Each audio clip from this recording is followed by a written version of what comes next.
Pada kesempatan kali ini saya akan menjelaskan tentang analisis bibliometrik tren penelitian teknologi pendidikan berdasarkan data Scopus. Masuk ke bab pertama tentang latar belakang dan tujuan penelitian. Teknologi pendidikan berkembang pesat seiring transformasi digital, yang mana penelitian ini menggunakan analisis bibliometrik dan mengidentifikasi tren publikasi, kolaborasi penulis, dan topik utama. Tujuannya apa? Untuk memahami arah perkembangan teknologi pendidikan dan peluang riset masa depan. Ya Pak, teknologi pendidikan berkembang pesat seiring dengan transformasi digital, yang mana penelitian ini menggunakan analisis bibliometrik untuk mengidentifikasi tren publikasi dan pola kolaborasi antar penulis dan topik utama dalam bidang teknologi pendidikan, yang mana tujuannya adalah untuk memahami arah perkembangan teknologi pendidikan tuh udah sampai mana sih, udah sejauh mana sih gitu. Oke. Next, selanjutnya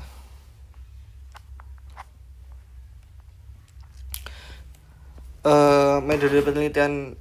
Masuk ke metode penelitian, kita menggunakan pendekatan bibliometrik dengan data yang diambil dari basis data Scopus, yang mana analisis ini dilakukan menggunakan perangkat lunak FOSS-Viewer.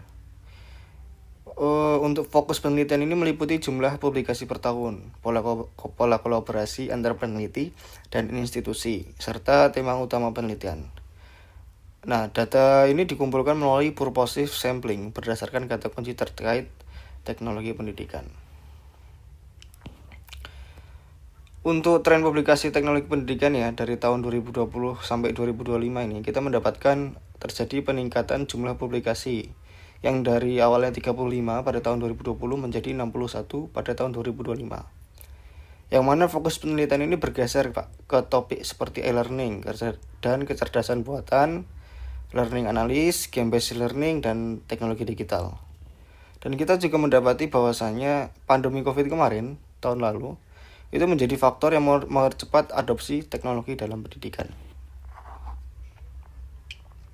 Selanjutnya tentang analis pemetaan kata kunci. Kata kunci utama yang dominan adalah education, teaching, educational, measurement, learning analysis, dan digital technology. Yang mana ini menunjukkan keterkaitan multidisiplin antar pengajaran, evaluasi, dan teknologi digital. Topik-topik dominan lain mencakup AI dalam pendidikan, adaptive learning, chatbot, serta immersive learning itu menggunakan VR atau AR. Kemudian yaitu implikasi penelitian terhadap kebijakan pendidikan. Nah, penelitian ini menggarisbawahi kebutuhan regulasi terkait etika dan privasi menggunakan AI dalam pendidikan. Selain itu, pengembangan kebijakan pemanfaatan data siswa itu untuk meningkatkan pengalaman belajar juga sangat penting, yang mana pelatihan bagi guru agar mampu mengintegrasikan chatbot dan teknologi baru dalam pembelajaran juga perlu direkomendasikan kepada guru-guru gitu Pak, untuk masuk ke ranah ini. Masuk ke implikasi terhadap metode pelajaran. Itu memungkinkan pembelajaran yang lebih personal dan adaptif sesuai kebutuhan siswa. Learning analytic membantu guru memahami pola belajar siswa sehingga strategi pengajaran dapat disesuaikan. Game-based learning dan teknologi imersif seperti VR dan AR meningkatkan keterlibatan dan pengalaman belajar siswa secara interaktif. Chatbot juga mendukung pembelajaran mandiri dengan memberikan umpan balik yang cepat dan responsif.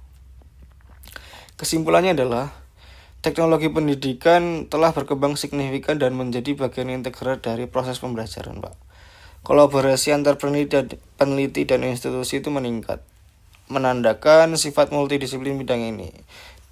Yang diperlukan strategi komprehensif untuk integrasi teknologi secara efektif dengan memperhatikan aspek pedagogis dan etika. Serta pemerintah dan institusi pendidikan diharapkan mengembangkan regulasi ini, mengembangkan kebijakan, dan memberikan pelatihan guna mendukung pemanfaatan teknologi secara